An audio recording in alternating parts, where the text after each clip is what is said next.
So I just wanted to make a real quick comparison. This one right here on my right is the old one, the OEM one, and this one right here to my left is the one aftermarket one.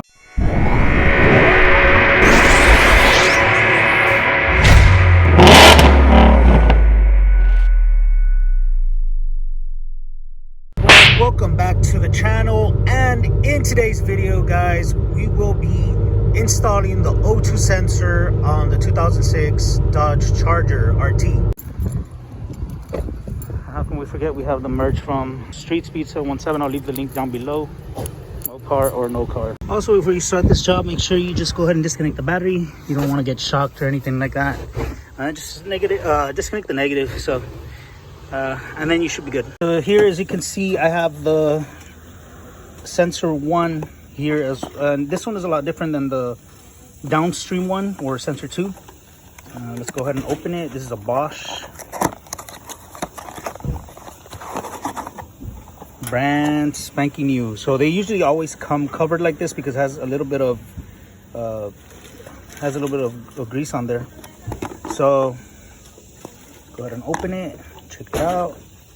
I think it has a little bit of anti-seize on it, but we have extra anti-seize, so we're going to use that, and we're going to know how to go ahead and do that. So this is what you get in a wrench set for the oxygen sensor. The one that I liked using was this one, just because this one you can get more leverage out of it, and you know, you can produce more strength. I'm thinking more when you're trying to loosen something up. So that's why I went ahead and used this one. But you can go ahead and use all of them, doesn't matter, just honestly preference at the end of the day. Make sure you disconnect your O2 so that we get that out of the way. Once it's disconnected, you can go ahead and undo the O2. It's gonna be a tight fit, but you can get your hand through this over here and put the socket down there. I don't know if you can see where I'm trying to work it in. There you go, you see that? So now all I'm gonna do is get this guy over there on that side. Let me put the camera down for a little bit and we'll get to doing that right now. You can see that O2 thing is there, the socket. We got the extension coming all the way up. We're able to do this. I'm sorry. The only way I was able to do this was with the swivel.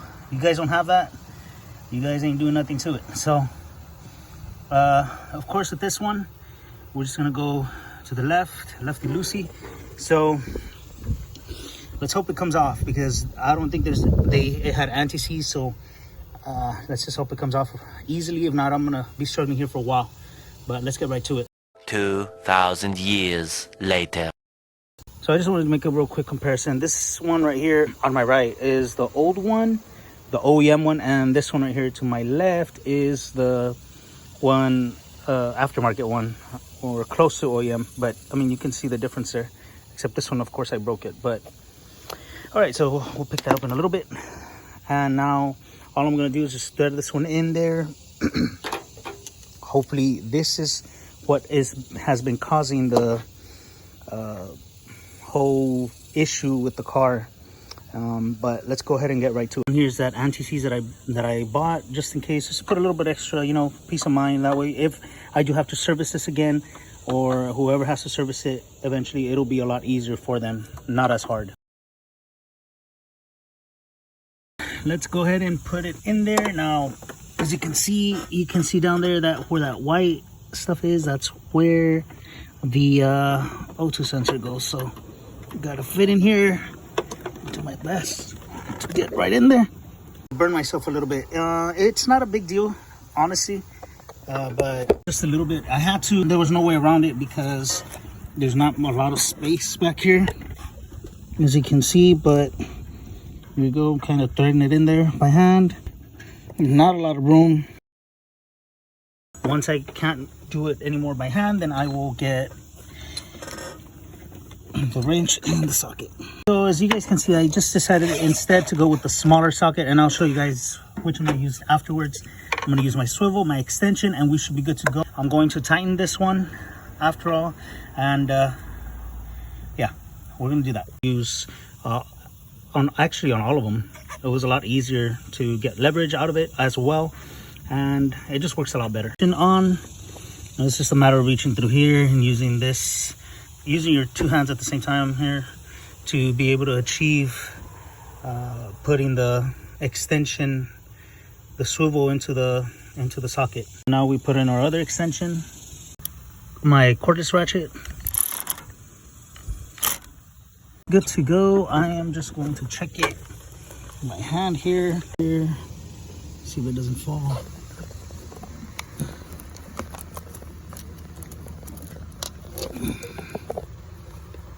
That's the connection. And here's the O2 connection. Now, what I have to do